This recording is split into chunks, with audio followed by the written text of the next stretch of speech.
Welcome back. Today I have a friend of mine, Stu Schlackman. Stu Schlackman last year released a new book. The book is called Sales Sagas, and he talks about relationship selling. And relationship selling, as you know, correlates very, very strongly to, first of all, my whole concept that trust is relative.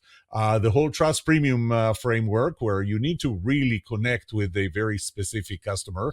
And I'll tell you one more thing about Stu. Stu was one of the first people to welcome me and welcome me very well to the National Speakers Association, our chapter. Stu was the only person in NSA North Texas to actually serve as president of the chapter 3 times. Every time we can find a president, we take Stu, and he just says yes. He can't say no. But beyond that, when I started embarking on the Trust Premium framework, Stu was one of the first people that I reached out to and asked and used him as a sounding board. And I think that what we're going to do today is I'm going to ask him directly about his concept of relationship selling. How does that fit with trust and so on? So without further ado, I'm going to talk to Stu right after this.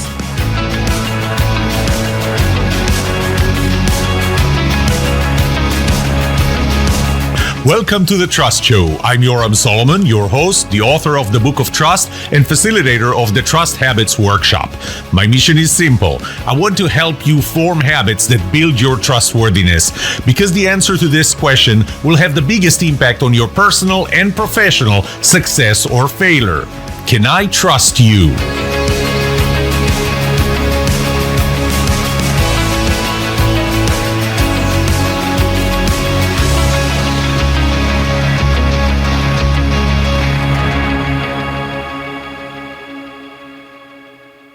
And welcome, Stu.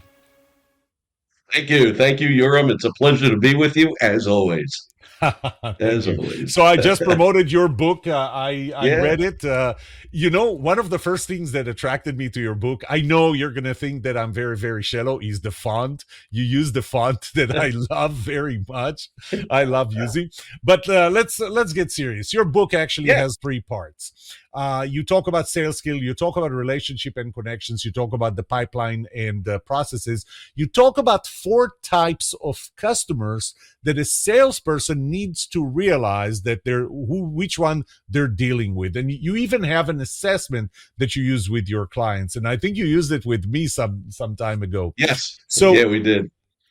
That really correlates with trust being relative, and the same behavior that can cause one person to trust you in this time we'll talk about a customer would cause one customer to trust you could cause another customer to distrust you. So just to kick this off, can you tell me a little more about the 4 types, the blue, gold, green, and orange? Yeah, I use a color-coded system because it's easy to remember a face with a name with a color. And it's easy to remember the characteristics of a color. And to put it into perspective, there are a lot of models out there, Myers-Briggs, you got DISC. There's one that's called the 4 social styles of selling. And so your blue is your amiable. Your orange is the expressive. The green is the analytic. And the gold is the driver.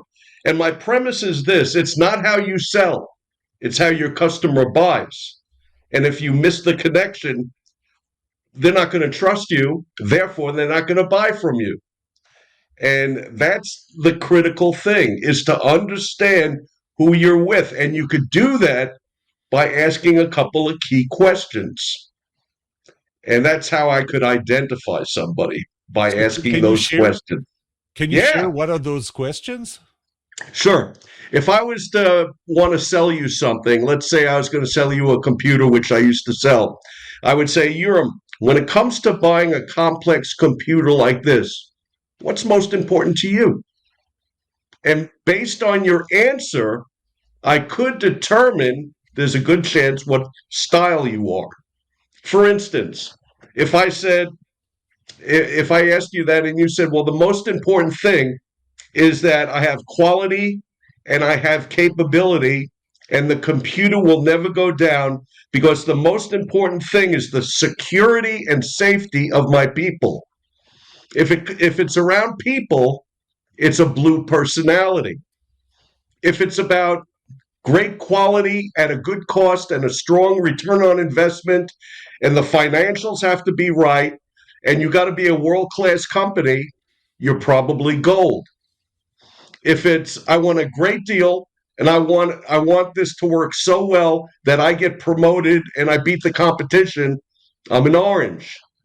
And then if you get into the details and the speeds and the feeds and can I upgrade the computer in a year? Can I do this? Can I do that? You're green.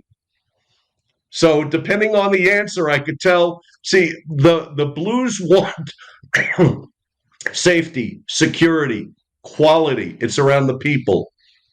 The golds are around the financials, the stability, and that I'm working with the best company.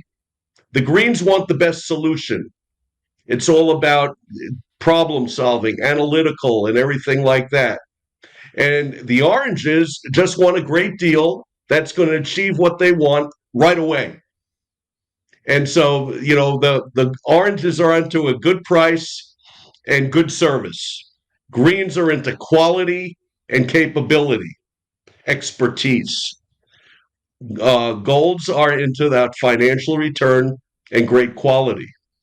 And blues about safety and security.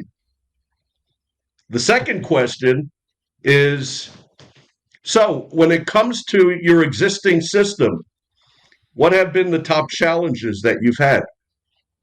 Your answer to challenges will also align with those parameters that I gave you around safety, quality, service, and everything like that. And also, when you start out a sales call, a lot of salespeople always prepare a sales call from their perspective because my personality style is my default system. Here's the problem. I like to start out with small talk. There are two personality styles that don't. Let's get down to business. Most salespeople will ignore that start and still continue on what's important to them. You got to shift to what's important to the customer, or you're going to lose trust right away. Okay. Yeah. It's funny. I made a list of questions to ask you, and as soon as you gave me the first one, I'm coming up with I'm getting completely off script. Yeah. So the first one is, how do you know that when you ask these questions, how do you know that the customer tells you what they really feel as opposed to what they want you to think about them? Maybe they don't Ah, even know themselves well enough and they think they're giving you the right answer. How do you know that they're giving yeah. you the right answers? I would have to ask confirming questions Okay. to see if their responses are real, legitimate. Like, so if I heard you correctly, you're saying so and so and so and so. Is that correct? Yeah, yeah. Is there anything else you'd like to add to that? And then I could see if their addition aligns with what they originally said, or maybe they're going to shift the conversation. And also reading body language. Um, you could identify personality through body language. For instance, my brother Scott, he's a blue, a lot of eye movement, body language, and he's reading mine. Because the most important thing, believe it or not, to a blue is trust. Blues will never buy from someone they don't trust. Hey, look at So my they are, background. yeah, yeah. So what they're doing is reading body language for trust, and that is extremely important. The golds will be looking for high integrity. Integrity aligns a lot with trust, but golds come across very confident because they are the driver. In my personality book, I call them the director. The blue, I call the relator. The green is the detective. They're going to drill me on questions. And the And the orange is the orange is, activator. yeah, you got it. Yeah, that's right. Yeah. So So the orange is the activator. Yeah, yeah. So yeah. you just brought up another interesting point. I didn't even get to my next curveball that just came up, but you brought up something else that's interesting. Yeah, In my trust premium, my whole research on trust premium, as you may remember, started really yeah, in 2018 when I asked the question, what's the most important quality? And trustworthiness ranked the highest in salespeople at 77.6%. 77.6% of people said the most important quality for me in a salesperson trying to sell me something is their trustworthiness. And then I wanted to see if people are willing to put their money where their mouth is, and I wanted to see if people are actually willing to pay more. And what I found was that they were willing, and I gave a very specific home renovation project. I gave an example, a salesperson that's trustworthy, another one, not that it's not trustworthy, but you just don't know them. The premium was almost 30%. People were willing on average to pay 30%. So here is my curveball question to you. And actually, I think you're kind of already started answering it. Will the trust premium vary with the four different types? question. Would some It of them, depends. let me rephrase it, Yeah. would some of the four value trust more than others to the point that they're going to be willing to pay more? Yes, the blue and the green, Okay. because those are personalities that price is not important. The Okay. gold and the orange, the price is more important because the orange always wants a good deal and they will negotiate for it. But also, the orange is the big risk taker. So oranges typically automatically trust you unless you backstab them in a way, and then you'll never hear from them again. In fact, they'll go on the internet and badmouth you on Yelp like nobody else. So you're But oranges assume trust. okay. So what Believe. you're saying is that Orange would look at both of them and say, "I'm going to extend trust to both of them, so there is no trust premium because of that." Yeah, yeah, That's very interesting. I never yeah, thought about that. So because one of my trust premium framework of how do you help a yeah. company identify, first of all, identify the customers that are willing to pay higher trust. What you're saying is, hey, here are a few questions. If you can categorize that customer, if you find that this customer is someone that cares, an orange personality, that's somebody you're not going to get trust premium from. They're not going to be willing to pay more because they trust you, simply Right, because they also trust the other person. right. The gold personality is the personality that buys the consumer report and starts comparing different companies, prices, functionality. They research that. And then they'll make their decision based on your reputation. And the way to continue and build trust with them is with follow through. Are you the type of person that follows through and does what you say you're going to do? That's very important to the gold personality. Now, the two that, yeah, go ahead. So the gold personality, I guess I'm trying to read back what I'm hearing. I guess what you're saying is that the gold personality relies more on transferable trust. So it's not so much what I get from you right now as it is what I heard about you before. Yes, Okay. yes. And then you have the green personality that's automatically, they're a skeptic. That's why I call them the detective. They ask a lot of questions. They don't use the consumer report. They go to the internet and they will research everything to the point that they know as much as you. They're the ones that go into Home Depot to buy a grill and they know more about the Weber grill and how it's built than the salesperson. And so they're skeptical and they'll put the salesperson on the defense. And a salesperson that's put on defense, if they don't realize they're with a green personality, they're going to lose. And there's lower loyalty with the green. I have a good friend. You might have met him, Trevor. He helped me write my first book. He's a green personality. Every 2 years, he would change his phone from an iPhone to a Samsung. He'll go from Verizon to AT&T just to keep them on their toes. He doesn't have loyalty. He's always changing vendors. I mean, that's just the nature of the green. If they see a new technology come out that they like, they'll abandon what they have to take the new technology. And then you have the blue, who is totally everything is about trust. they will pay more every time for that trust, because trust is about reliability, consistency, predictability, and partnership. The relationship, and that's why the blue is the relator, that's most important to the blue, is the relationship, So without a doubt. let me try, if you don't mind. Let's try Yeah, and kind of do a role playing a little. yeah, Uh, yeah, you are a photographer. yeah. You are a very good photographer.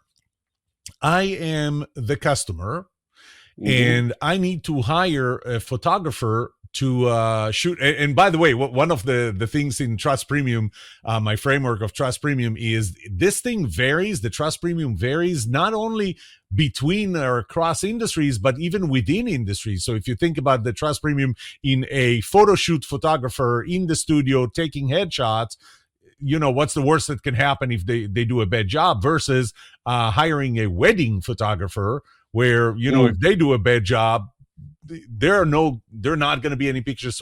So let's say that yeah. I'm arranging a wedding for my daughter.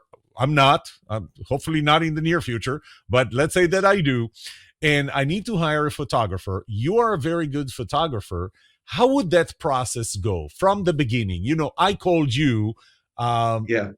how would you first of all identify what type I am? And I'm going to try and play as real as I can, as if this is Okay. see, I'm already starting to think about other things I need for Okay. their wedding. But Okay. So I would say, Yerm, hey, thanks for your time today. I'm glad you called me. When it comes to this wedding for your daughter, tell me about how you envision the event. In other words, what is most important to you when it comes to your daughter's wedding? And what is most important? What is the top priority for me, if I'm chosen as the photographer? What is most important for me to please you for this wedding? well, we're trying to save money on the wedding, so we're trying not to spend too much, but we want that to look like something, the pictures, the videos, we want it to look like something that, that you would look fondly back at, 10, 20, 30 years from now. So it's important that we get good pictures, even though, this is not the Ritz hotel where we're having it.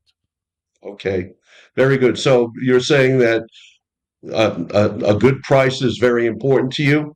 Quality of the pictures is important, and and that they could reminisce 30 years from now and remember and look back at those pictures and just say, "This is fantastic. I loved it. I remember the day." Is that so? That would be Yeah. what's most important. Yeah, Yeah. I want them to. I want the pictures to be good, but I don't want to spend too much on it. Okay. What do you worry about? In other words, when you hire a photographer, what are some of the concerns that you might have the day of the event? Are there any at all? Oh, the photographer. I thought what I worry Yeah. about in general. I worry about Oh. where do I hide the body of her fiance if I need to get rid of him because he didn't treat her well. But that's not what Yeah. that's not what you're talking about. Yeah. Uh, Yeah. in terms of the photographer, again, the number one is this wedding is not happening again. I mean, those pictures have to be good, and Yeah.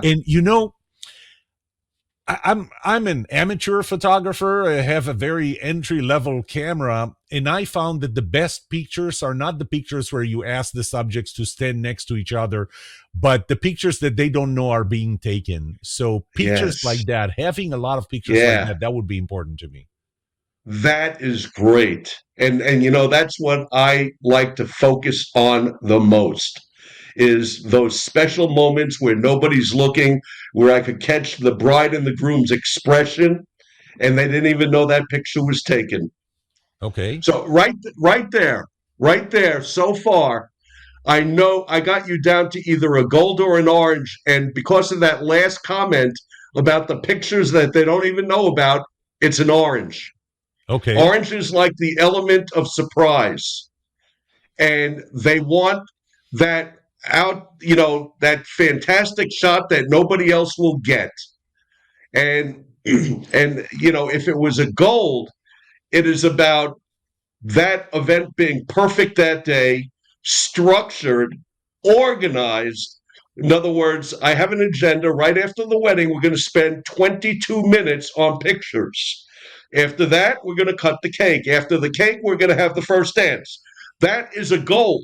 The orange says, I'm going with it. I Yeah. want the surprise element. But because you started out with cost, I understand that's important. And I know that you're either a gold or an orange. And You know, that's how I would develop that conversation with you to support what I think is most important to you. I would try to predict that I'm gonna throw in the element of surprise. I'm gonna be all over the room. They're not even gonna know I'm gonna be there. They yeah. won't even see me. I'm gonna be camouflaged, something like that.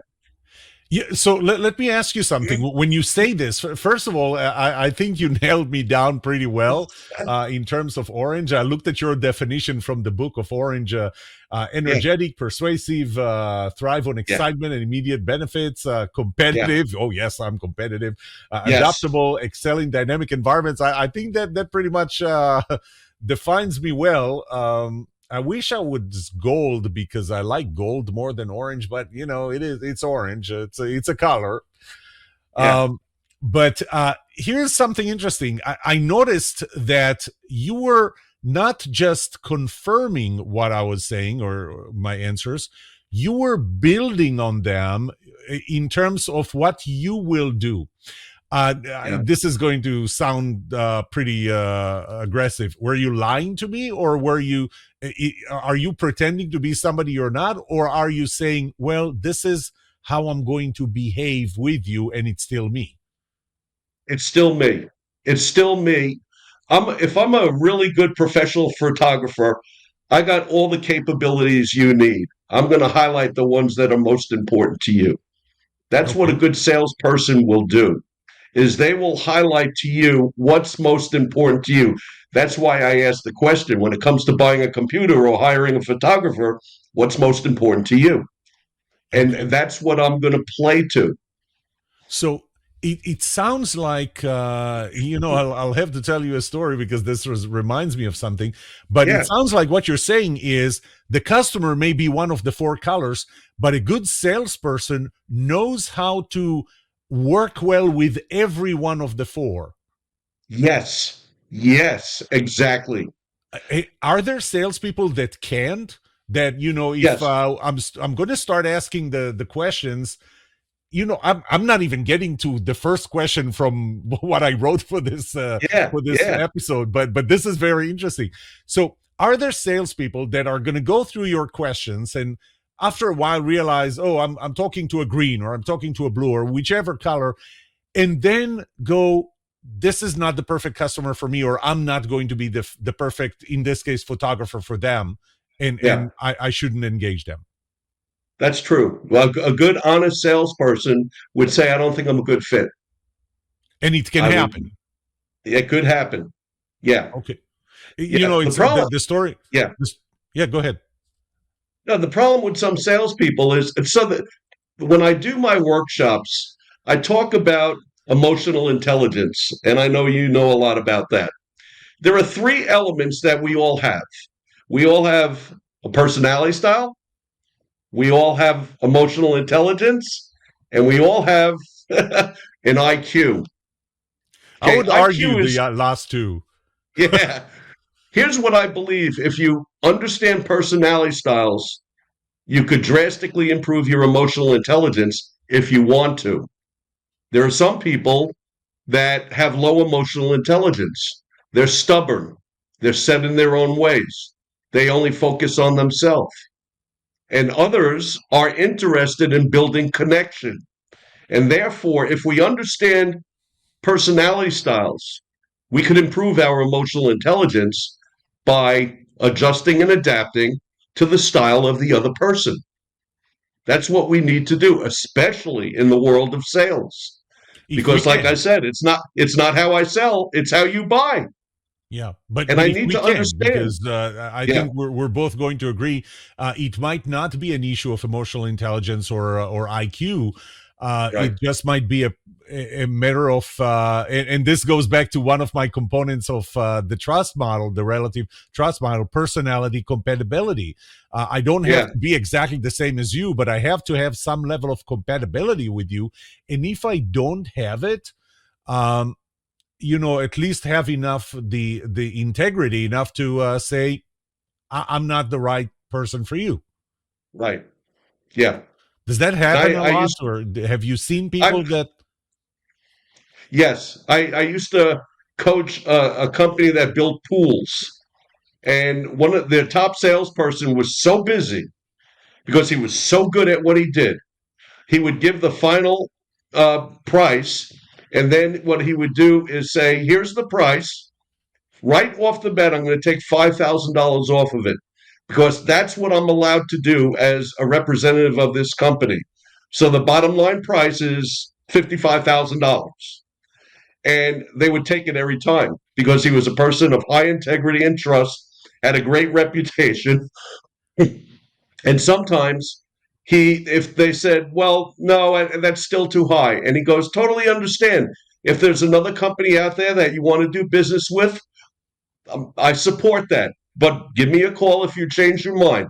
And he's so busy, it's amazing. Yeah. And so he's not going to barter with them. He just said, "Here's the price." And by the way, we build our pools differently. We use a half an inch rebar instead of a quarter of an inch. So the odds of the pool cracking is 1/10 of a regular pool the way they build it with quarter of an inch rebar. Okay. And he'll explain the quality. You, you And know, most of the time, yeah, they come back and they buy. so I probably don't need to tell you, but typically, and kind of this is the common wisdom, what is Yeah, the least trusted? What type of salespeople are the least trusted type? typically the orange. No, no, no, not from Oh, your oh, types. What do they sell? The least trusted salespeople. what do they sell? Cars, Used cars, right? used It's cars. like whenever you want to talk about somebody who is less not trusted, you go, oh, he's or she is like a used car salesman, right? Right. So One of funny. Yeah. in all my life of buying cars, the one person that I went back to 3 times to buy 3 more cars from was a used car salesman in Wow. BMW. I I actually bought new cars from him. Actually, except for the first one. The first one was used. The next 3 were new. He did exactly what you said. He said, first of all, I had such a great experience with him buying the used BMW, the first used Yeah. BMW, that I went back to him and I asked him, "Can you sell new cars?" Because he was at a BMW dealership. "Can you sell new cars?" And he said, "I can." And so I pointed out, and to some extent, I am one of the types. What was it, Gold, that does all the research online? I mean, I went to him with 2 VIN numbers. I told him, "These 2 numbers you have in stock, they meet all of my requirements." Yeah. He said right off the bat, he said, "I mean, you're going to have to give me one because unless you want to buy both, tell me which one." And he said exactly what you just did. He said, "I am allowed to give you $4,500 off the price. I'm not going to play games. I'm giving you the $4,500 period." Um, I don't know. To me, that was something that just made me come back to him again and again. The next car I bought from him, Stu, I Yeah. didn't even see. I just I told him, "Here's Bought it. the VIN, here's the number, you have it on stock." He said, "I can get you this price." I said, "Do the paperwork, give me a call when the paperwork is ready." I came over. The only thing I was all of a sudden I was nervous about, I came in with a tape measure. I opened the back door to make sure that one of my radio controlled airplanes would actually fit there, which it Yeah. did. But Yep. I didn't even take the car on a drive. He had all the paperwork ready. I just had to sign. I trusted him. That's how an orange. You're an orange. That's how an orange buys. In fact, the orange will say, "Get the paperwork ready because I don't want to waste time when I get there." Hey, if Oranges I'm an want. orange, you're an apple. Yeah. That's the way the orange buys. When oranges trust someone, it's automatic to go back and do business with them every time. So that brings Every another time. interesting point, another question. Actually, one question that I did write before this episode, and that is, there's trust. To me, I separate two time periods. The time period that leads up to the purchase decision, the moment that I make an irrevocable decision to buy from you. Yeah. And then there is what happens after that. Now, Yes. I think you will agree that a big part of what happens before that is actually transferable trust. Somebody tells me that I can hire you as a photographer, you're a good photographer, and so on. I just did, it's funny you're talking about pool. I just remodeled our pool. Well, not Yeah. me, I hired someone. Yeah. And, so many companies, once I started reaching out, so many companies reached out to me. And the one I chose was actually one that was one of two that were recommended by people I know and trust. And they used them and they said, these are good. And I ended up hiring the more expensive one because in my firsthand experience with exchange with them, there was something that made me trust this person more. But let me ask you this, things like this, pool renovation, even buying a car, Yeah. that's a one-time deal. However, you still want to maintain trust after the purchase decision for a very simple reason, and that is this is your outbound transferable trust. This is where they're going to recommend you to others. How do you maintain that trust after the purchase? Follow up. I'll follow up a half a year later and say, "Hey, Urim, just want to touch base to see if you're still happy with the job we did on your pool." Okay. Um, I'll give you a great example of that. Our good friend Tim Marvel. When Tim was a car salesperson years ago, he would always send out at the end of the year 200 postcards to the people that bought a car from him that year and say, just wanted to say Happy New Year and see if you're still happy with your car. He got more repeat business from those people years later than anybody else because he's the only one that followed up with them. And that was memorable. So when you follow up, in fact, one of the stories in my book, I did work. In fact, I met him this week. This is the VP of Information Technology at the old Digital Switch Corporation in Plano, which became Alcatel. And Steve, when they got bought out, said, Stu, um, we've been doing a lot of business with you. You're probably not going to hear from me for a year. So did I not call him for a year? No. I called him every month. I had lunch with him. I wanted to see how his business was going. How's the merger? What's going on? At the end of that year, a big opportunity came up. I won it just because I stayed in contact with him the whole time. Also, the first time I did do business with him, I gave him a proposal and he told me most likely they were going to choose Oracle. And sure enough, they chose Oracle. I called him up. I said, Steve, can I have a meeting with you? I want to find out what I could do better next time. We met a month later for a game of golf right here behind my house. And at the end of the golf game, he says, come to the car. I got something for you.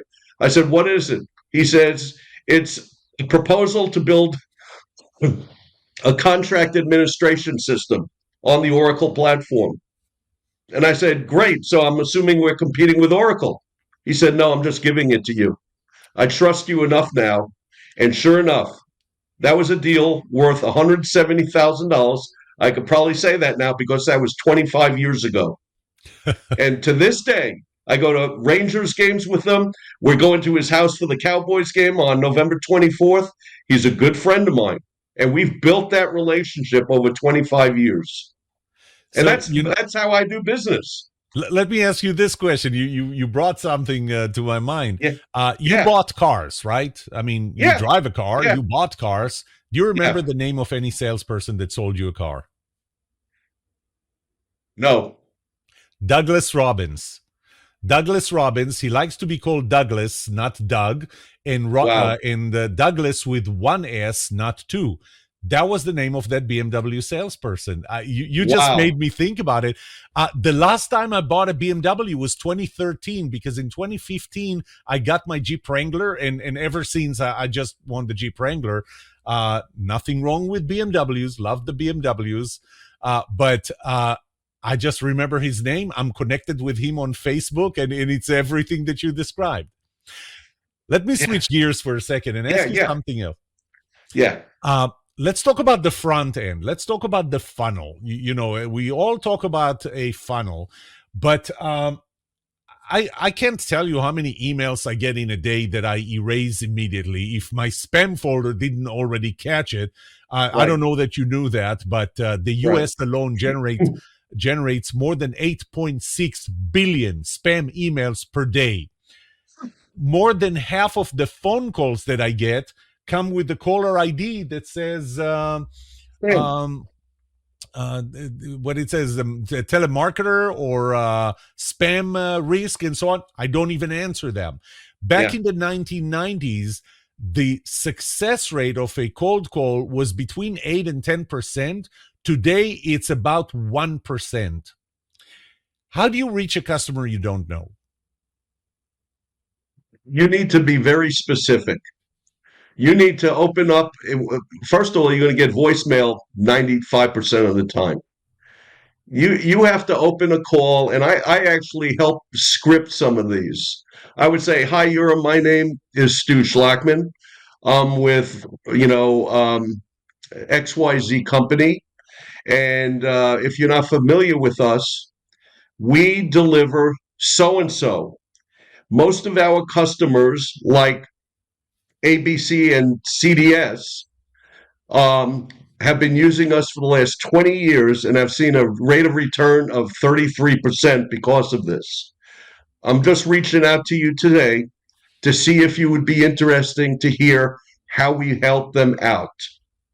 For instance, a company that I coached for several years up in Frisco, they cold call every day and they make about 50 appointments a week for a demonstration on their software package. They're well known in their industry, but they're very specific and targeted. So they call someone that they know. And they'll name drop accounts that have used them that the customer would be familiar with.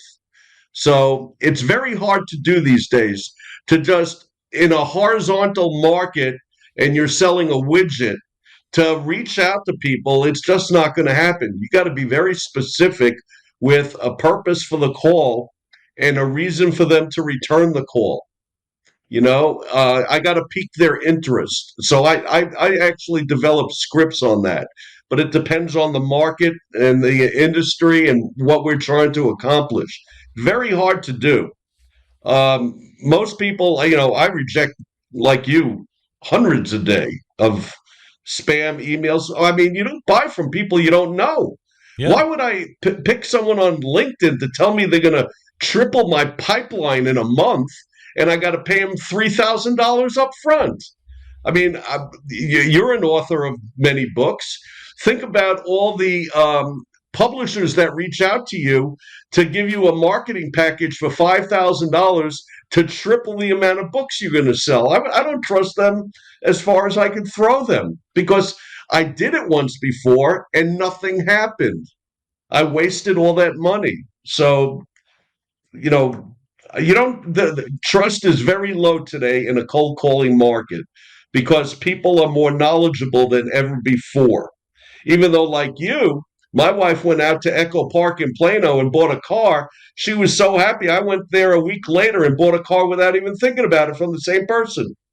And I'm very happy with the car. I mean, same thing. But when I was 19 years old, my dad took me to his friend that sold used cars. He showed me the first car, and I said, I'll buy it. And my dad said, why are you buying the first car? I said, he's your friend. I'm naive. $500 for a 1964 Impala. My father says, well, look at the clutch pedal. Look how worn out it is. There's only 33,000 miles on this car. Why is it so worn out? And I said, Dad, you don't know what you're talking about. I bought the car. I went up to college And while I was getting gas, I saw a sticker on the side of the door, 83,000 miles, last oil change. I called up my dad and said, Dad, your friend robbed me. He put the mileage back 50,000. He said, I told you not to buy the car. I said, Dad, he was your friend. And I got screwed. Yeah. By the way, I would say the fact that the clutch pedal is so worn out is a good sign that the engine was disconnected from the wheels for long periods of time and therefore did not have any load. Stu, Yeah. I think we're getting to the end. I want to ask you one more thing. What advice would you give a salesperson on relationship selling? A new salesperson who's just getting into the business of selling, on relationship selling, other than obviously get the Sales Sagas book and read it back to back 3 times. But other than that, what advice would you give somebody who's just getting into the area of sales and actually is asked to start just calling people? Here is the list, start calling people. What advice would you give them? I would say have the mindset and the attitude that I'm here to help you. I'm here to help a customer. Therefore, the emphasis and focus is not on me and what I want to sell, but on the customer and what they need and want to buy. So the person needs to adjust and adapt to what's most important to the customer. And that's why I like to ask the question up front when it comes to buying something like this, what's most important to you? Because it's not what's most important to me. I want to earn your business. So what do I need to do to earn your business? And I will adjust accordingly. And that's the mindset a salesperson should have. Okay, that's great advice. And again, I would recommend that they read the book. Where would any of our listeners can find you? My website, StuSchlackman.com. And the book's there, and the book's also on Amazon. So now, do me a favor, do this. Do this. This is where you're gonna see how to spell Schlackman right under Stu's picture. Yeah. Thank you, Stu. Stu, it was great having you here today. You really reinforced a lot of the things that I talk about, a lot of the things in the Trust Premium. I really appreciate your friendship, your advice, being a sounding board. Thank you for being on this show. Yeah, well, thanks, Jerome. It was great.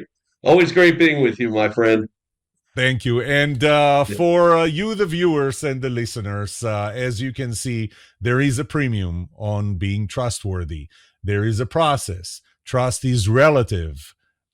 Look at Stu Schlackman's relationship selling process and read the book, Sales Sagas.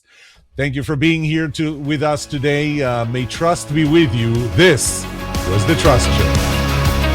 If you enjoyed this episode, like it, subscribe to this channel, and get informed when I release more episodes like that. And remember, the answer to this question will have the biggest impact on your personal and professional success or failure. Can you be trusted?